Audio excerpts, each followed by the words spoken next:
नमस्कार, मी अश्विन बोडगे. जनवार्तामध्ये आपले स्वागत आहे. पाहूयात पुण्यातल्या काही विशेष घडामोडी.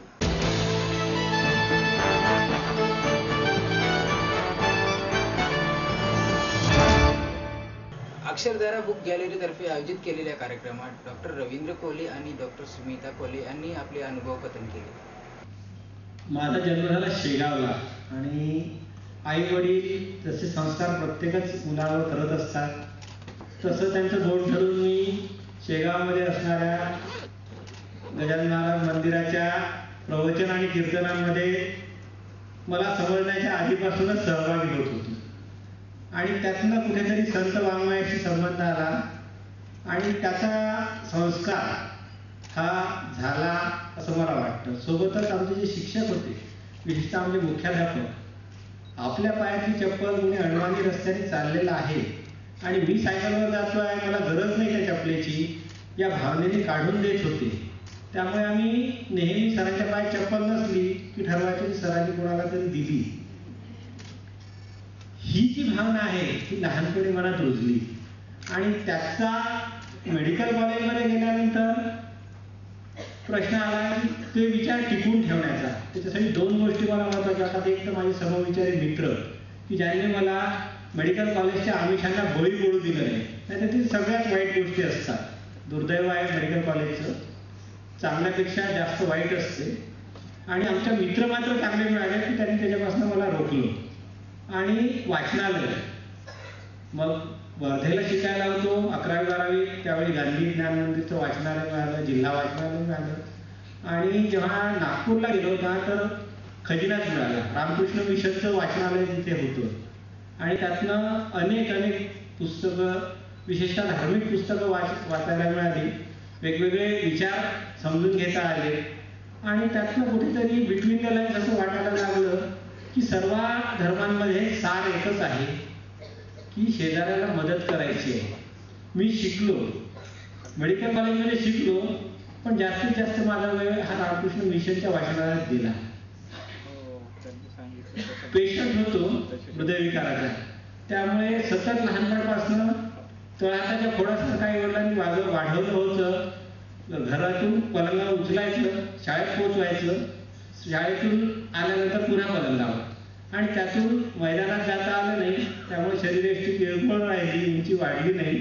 पण पुस्तकांना वाचून खूप काही त्यातून मी मिळवत होतो आणि ते जे बळ मिळालं त्या बळाचं मला वाटतं की महत्त्वाचा भाग आहे की तिथे मी टिकू शकलो.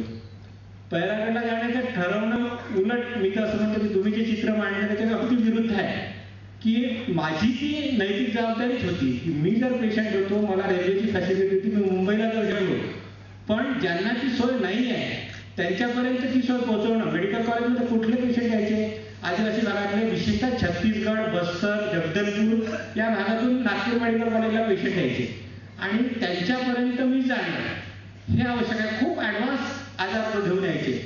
साधा व्हॉल्युलर हार्ट डिसीज जेव्हा सुरुवात होतो तेव्हा जर त्याला पेनिसिलिन मिळालं तर तो अरेस्ट होतो, थांबतो.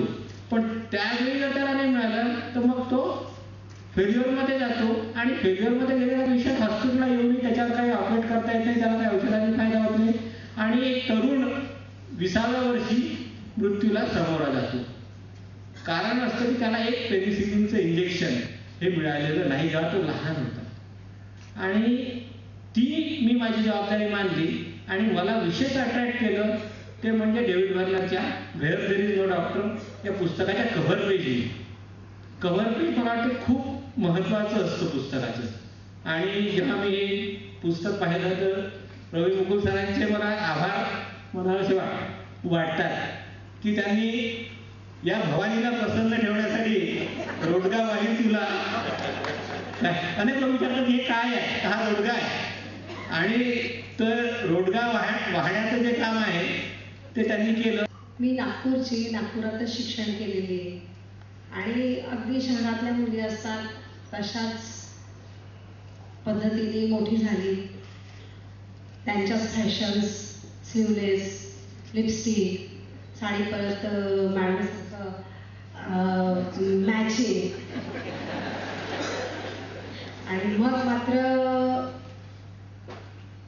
तसा मॅचिंगचा नवरा शोधायला हवा होता. पण थोडीशी अडचण अशी झाली की माझ्या अंगावर पांढरे डाग आले आणि त्यामुळे थोडंसं ते मॅचिंग काही नवरा काही मिळेल असं झालं. आणि मग तोपर्यंत मी BA संगीतात केलं होतं आणि नंतर मी LLB जॉईन केलं होतं. आणि LLB करता करता असं लक्षात आलं की वकिली हा पेशा काही मला सूट होणार नाही. हे खऱ्याचं खोटं आणि हे करून खोट्याचं खरं करून मी काही जगू शकणार नाही. आणि मग काय तर मग मी पुन्हा 10वीच्या बेसवर DHMSला ॲडमिशन घेतली आणि मग मी पुन्हा एक डॉक्टर म्हणून झाली. एकाच वेळेस दोन्ही लॉ कॉलेजला दुपारी सकाळी जायची आणि हे DHMS कॉलेज दुपारी करायचे. असं मी दोन्ही कॉन्स्टिट्यूशन एकाच वेळी शिकली. एक घटनेची कॉन्स्टिट्यूशन, दुसरी दुपारी शरीराची कॉन्स्टिट्यूशन.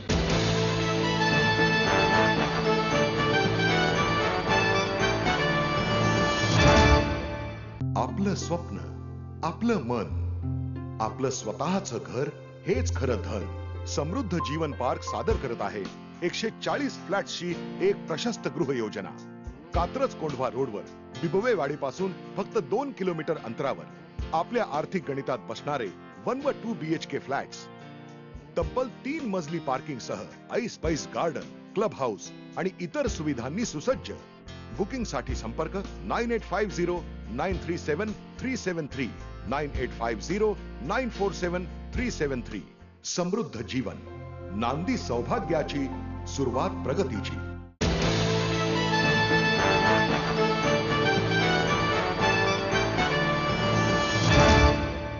माधुरी पुरंदरे यांनी माय मराठी शब्दकोशाला भेट दिली. यावेळी त्यांनी मुलांशी संवादही साधला.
फक्त एक अक्षराची गंमत आहे आणि लावतं करतं एक वाक्य.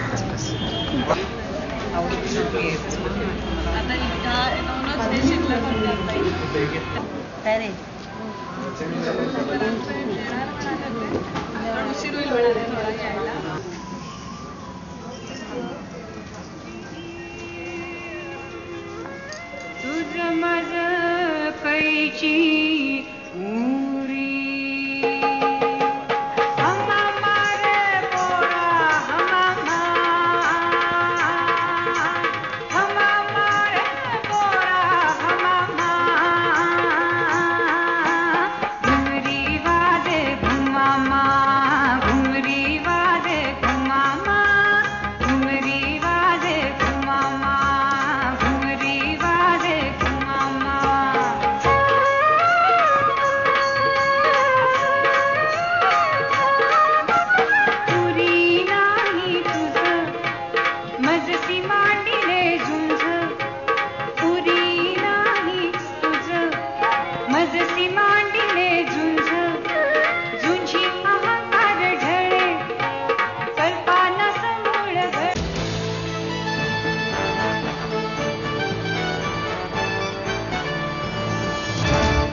प्रकाशनातर्फे ब्रॅकलिनच्या खिडकीत या पुस्तकाचे प्रकाशन डॉक्टर सदानंद मोरे यांच्या हस्ते करण्यात आले.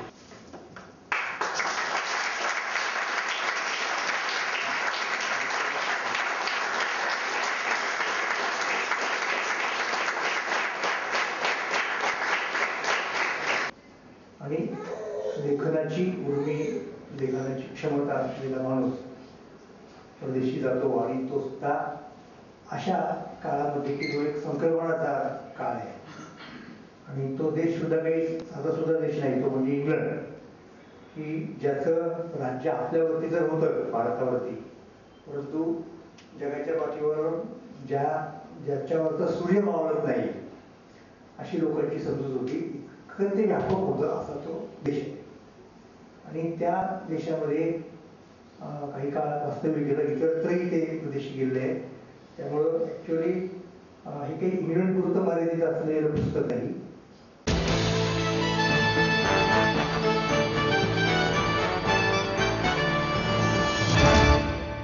आई वडिलांनी पै पै जमवून मला शिकवण्याचा निर्णय घेतलेला कळत होता. माझ्या उच्च शिक्षणासाठी त्यांनी मला कायमचा आधार मिळवून दिला होता. त्यांनी स्वतःसाठी कधीच काही केलं नाही, पण माझ्यासाठी Samruddha Jeevan multistate multipurpose cooperative society limited. गुंतवणूक भावनांची, आनंद लक्षावधीचा. Samruddha Jeevan multistate multipurpose cooperative society limited.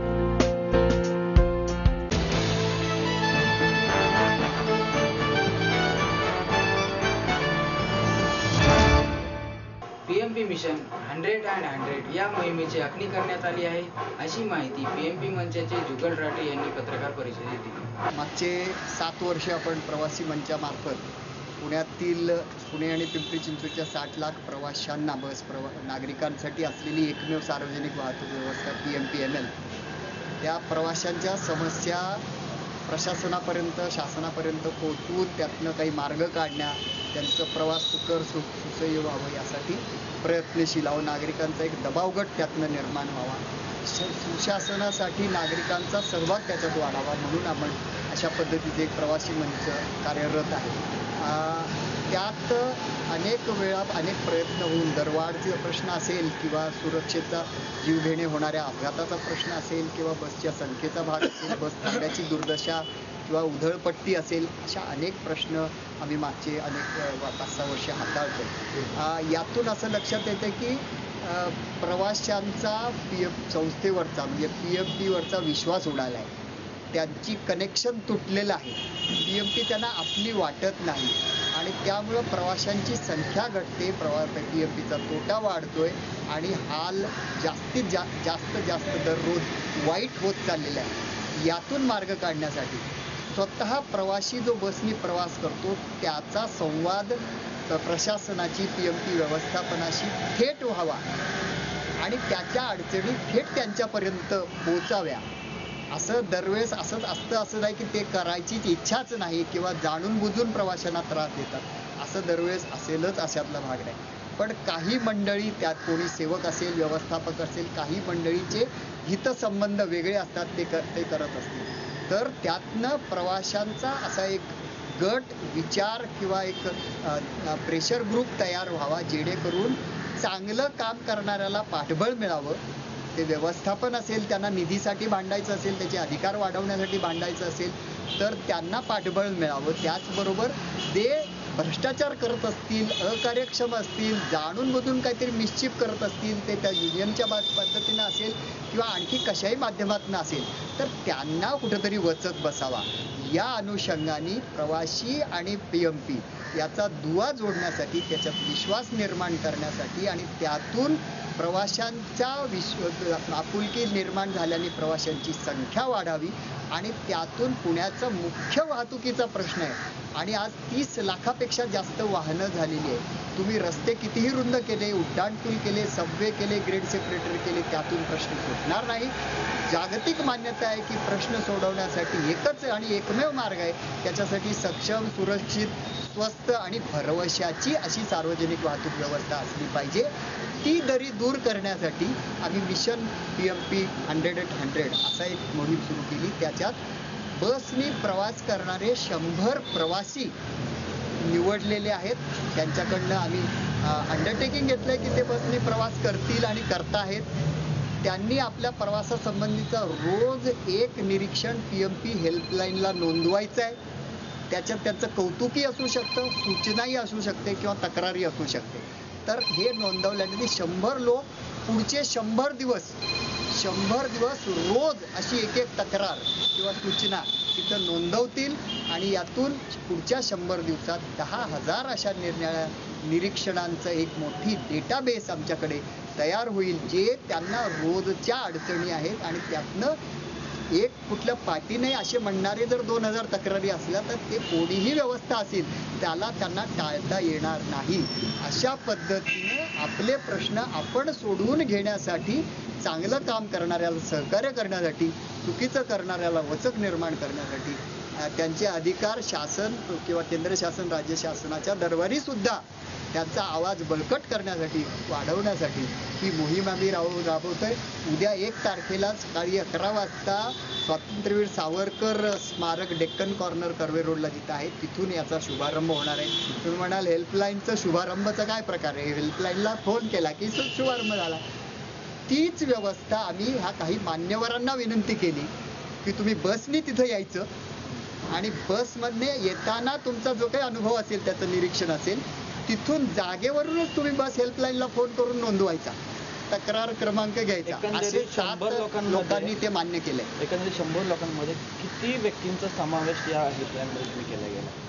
हे सांगतोय. अशी आमच्या 100च्या पेक्षा जास्त यादीत गेलेली आहे. असे किती व्यक्ती आहेत? म्हणजे कोणकोणत्या कॅटेगरीचे लोक? सर्व प्रकार. विद्यार्थी आहे, ज्येष्ठ नागरिक आहे, प्राध्यापक आहे, इंजिनियर आहे, निवृत्त आहेत, शासकीय अधिकारी आहेत, दवाखान्यातले आहेत, शैक्षणिक संस्थेतले आहेत, गृहिणी आहेत, या स्वतः विद्यापीठाच्या निवृत्त हेड ऑफ डिपार्टमेंट आहेत, किंवा हे यांचं कारखाना आहे, किंवा असे अनेक मंडळी आहेत. निश्चितपणे हे जेवढी सुधारेल तेवढी रस्त्यावरच्या वाहनांची संख्या कमी होईल आणि तो सर्वात मोठा जो प्रश्न आहे त्याला कुठंतरी आपण ॲड्रेस करू अशा पद्धतीने. म्हणून जाणीवपूर्वक अगदी लो प्रोफाईल कुठल्याही प्रकारची होस्टिलिटी, भांडण, गुन्हे किंवा आरोप प्रत्यारोप न करता आपण आपले प्रश्न स्वतः सोडवायचे. Help your self, help improve PMP. स्वतःला सहाय्य करा, PMP सुधारायला सहकार्य करा, अशा वेळेला.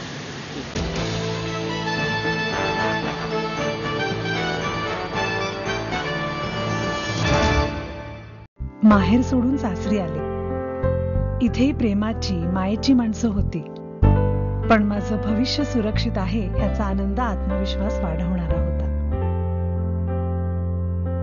समृद्ध Jeevan multistate multipurpose cooperative society limited. गुंतवणूक भावनांची, आनंद लक्षावधीचा. Samruddha Jeevan multistate multipurpose cooperative society limited.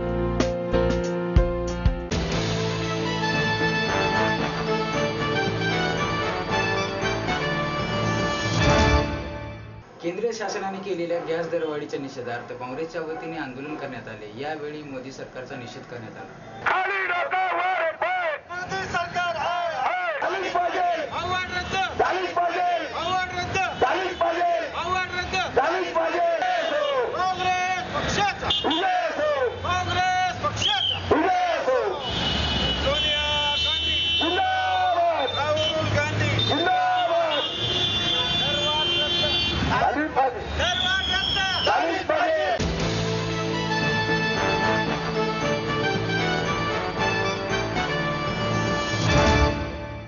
महाराष्ट्राच्या मुख्यमंत्र्यांकडून नागरिकांच्या काय अपेक्षा आहेत याविषयी जाणून घेऊयात पुणेकरांची मत. या महाराष्ट्रामध्ये जे आता मुख्यमंत्री होणार आहे देवेंद्र फडणवीस, त्यांच्याकडून आमची फक्त एकच मागणी आहे की महाराष्ट्रामध्ये जे काही बौद्ध समाज आहे, अनुसूचित जातीतला समाज आहे आणि इतर मागासवर्गीय समाज आहे, अनुसूचित जमातीतला जो समाज आहे आणि अल्पसंख्याक समाज आहे, याच्यासाठी सरकारने ज्या काही उपाययोजना आखलेल्या आहेत किंवा घटनेच्या माध्यमातून ज्या आहेत त्या त्यांच्यापर्यंत पोहोचल्या पाहिजेत एवढीच अपेक्षा त्यांच्याकडून आहे आत्ता तरी. आणि त्या जर मिळाल्या तर आम्हाला तो न्याय मिळू शकेल. कारण आजपर्यंत जे काही सरकार आलेलं आहे त्या सरकारने ज्या काही विकासाच्या ज्या गोष्टी आम्हाला संविधानापासून मिळालेल्या आहेत त्या आमच्यापर्यंत पोहोचवल्या नाहीत.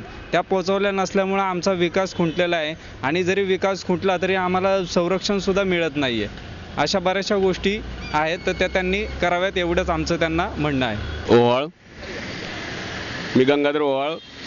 काही जे जमिनी वगैरे जी पडीक जी असतील ती जमिनी दलित वर्गांना द्याव्यात. काही सैनिक वगैरे आहेत त्यांना सुद्धा म्हणजे त्यांच्या जे देशासाठी ज्यांनी लढा दिला त्यांच्यासाठी सुद्धा व काही त्यांनी सुविधा द्याव्यात. तसेच काही आपल्या दलित वर्गातील तरुण आहेत त्यांना जे आहे ते आपल्या कर्ज वगैरे जे आहे ते कर्जाची प्रकरणं होत नाहीत आणि त्यांना अशा जी त्रुटी जी आहेत ते त्रुटी ताबडतोब जे पूर्ण कराव्यात ही आमची त्यांच्याकडून अपेक्षा आहे. आणि जो समाज जो आहे तो अन्याय अत्याचारी आहे तो आपला त्यांना लवकरात लवकर अटक करण्यात यावी आणि जो आपला एक पायबंद घालण्यात यावा त्यांना ताबडतोब. आणि जे हे आपला कुठलं कलम आहे ते हे कायदा जे आहे तो कडक करण्यात यावा, कारण त्याची अंमलबजावणी व्यवस्थितपणे होत नाही तर ते दलित वर्गांना न्याय देण्यात यावा ही आमची मागणी आहे. आवटे बौद्धाचार्य या अनुषंगाने बोलतो. भारतीय घटनेचे शिल्पकार परमपूज्य डॉक्टर बाबासाहेब आंबेडकर यांनी आपल्या उद्देशिकामध्ये लोकांनी लोकांच्या हितासाठी चालवलेले राज्य म्हणजे लोकशाही राज्य असं लिखित केलेलं आहे. परंतु भारत देशामध्ये हे राजकीय पक्ष ढवळाढवळ करत असताना माणूस म्हणून जीवन जे जगत आहेत माणुसकीनं त्यांच्यावर हल्ले होत असतानाही, हत्याकांड होत असतानाही खैरांजलीचं प्रकरण झालं. त्याचबरोबर आता ही प्रकरण पाथर्डी तालुक्यामध्ये झालेलं आहे. तर अशा बिनविश्वासू सरकारावर जनता ही कठोर निर्णय घेत असते. दर 5 वर्षाला सरकाराला एक उद्देश म्हणून जनता देते. निवडून देण्याचा अधिकार म्हणजे मतदानाचा अधिकार जो दिलेला आहे त्या मतदानाच्या विश्वासावर हे नेते पुढारी म्हणून जीवन जगत असतात. परंतु जनतेवर काही आपला विश्वास प्रबळ झाला पाहिजे आणि जनतेची कामं केली पाहिजेत असं हेतू परस्पर गोष्टी त्यांच्या हृदयामध्ये घडाव्यात. यासाठी या जनतेने बहुमोल मताने ज्या BJP सरकारला निवडून दिलेलं आहे त्यांनी त्यांचं कर्तव्य हे जनतेसमोर करून दाखवावं आणि कुठल्याही पद्धतीनं माणसासारखंच जीवन जगावं, पुन्हा जन्म येणार नाही असं संत वचनामध्ये सुद्धा लिहून ठेवलेलं आहे. त्यामुळं जशी कारागिरी मनुष्य करतो तसंच त्यांचं कर्तव्य हे श्रेष्ठ राहतं म्हणून द्यावं आणि कुठल्याही पद्धतीत भारत देशामध्ये कुठल्याही प्रकारचा हल्ला घडू नये किंवा हत्याकांड होऊ नये, कुणावर अन्याय घडू नये आणि सर्व जनता ही सुखी ह्याच्या एवढ्याच अपेक्षा आहेत की त्यांनी सर्व जनतेला एका नजरेने बघावं. कारण महाराष्ट्रामध्ये हा शिवरायांचा महाराष्ट्र आहे, फुले शाहू आंबेडकरांचा, सावित्रीमाई फुलेंचा, माता जिजाईचा यांचा एक आदर्श या समाजामध्ये या महाराष्ट्रामध्ये विचार पेरलेले आहेत आणि त्या विचारांनी मुख्यमंत्र्यांनी चालावं आणि जनतेचा जास्तीत जास्त विकास होईल, जनता सुखी राहील, आनंदाने राहील, शेतकरी सुखी राहील, उद्योगपती तर सुखी आहेतच आणि जे सुशिक्षित बेरोजगार आहेत, तरुण आहेत यांना हाताला काम मिळेल, तरुणींची छेडछाड होणार नाही, महिलांवर अन्याय अत्याचार होणार नाही. एकंदरीत सुरक्षतेचा प्रश्न त्यांनी ऐरणीवर घ्यावा, महत्त्वाचा मानावा आणि या देशातील जो मागासवर्गीय तरुण आहे तो आर्थिकदृष्ट्या बलवान कसा होईल आणि शारीरिकदृष्ट्या सुद्धा दुर्बल राहणार नाही, तो कसा बलवान होईल अशा सरकारकडून अपेक्षा आहेत. आणि घटनेने जे काय अधिकार दिलेले आहेत येथील जनतेला त्या अधिकारांचं पूर्णपणे पालन व्हावं, काटेकोर पालन व्हावं. ग्रामीण भागामध्ये ज्या काही सुविधा कमी असतील त्या सुविधा देण्याचा प्रयत्न करावा. खरं तर मी अपेक्षा जास्त करतोय परंतु अपेक्षांचं ओझं त्यांच्या डोक्यावरती जास्त असेल असं मला वाटतंय, परंतु त्यांना हे ओझं वाटू देऊ नये. या अपेक्षा पूर्ण करायला काही जास्त बुद्धिमत्ता लागत नाही, पैसा लागतो, परंतु त्यांनी जर मनात आणलं तर नरेंद्र मोदींसारखा जर त्यांच्या पाठीमागे जर आशीर्वाद असेल तर गुजरातपेक्षाही महाराष्ट्र अतिशय टॉपचा, या भारतातच नव्हे तर जगामध्ये महाराष्ट्र हा 1 नंबरला आल्याशिवाय राहणार नाही. परंतु त्यांनी प्रामाणिकपणे आणि कायदेशीर दृष्टिकोनातून जर काम केलं तर महाराष्ट्र हा जगामध्ये 1 नंबरचं राज्य असल्याशिवाय राहणार नाही अशी मी स्वतः एक सामान्य नागरिक म्हणून विश्वास निर्माण करतो, परंतु त्यांनी त्या दृष्टिकोनातून कामच केलं पाहिजे. तर हे होणार आहे, हे अशक्य नाही. त्यांच्यासाठी अशक्य हे काही नाही. का तर पंतप्रधानांचा आशीर्वाद त्यांच्या पाठीशी आहे, जनतेचा आशीर्वाद पाठीशी आहे. एवढ्या मोठ्या संख्येने भाजपाचे आमदार निवडून आलेले आहेत, म्हणून त्यांना कोणतंही काम महाराष्ट्रात अशक्य नाही. त्यांनी कुठलीही सबब किंवा अडचण सांगू नये. जनता ही सबब अडचण खपवून घेणार नाही. पुढच्या 5 वर्षामध्ये जर त्यांना निवडून यायचं असेल तर कुठलीही सबब आणि अडचण त्यांनी सांगूच नये. त्यांना अशक्य असं काहीच नाही ह्या महाराष्ट्रामध्ये, आणि एवढीच अपेक्षा मी ठेवतो. आणि त्यांनी सरळ कामाला लागावं. त्यांना प्रत्येक ठिकाणी यश मिळतच जाणार आहे, परंतु त्यांनी अडचण आणि सबब सांगितल्या तर अपयश त्यांना आल्याशिवाय राहणार नाही. आणि पुढच्या 5 वर्षामध्ये जर त्यांनी असं काम केलं दिसून आलं तर ते पुन्हा घरी बसल्याशिवाय राहणार नाहीत, हे मी आता सांगून ठेवतो.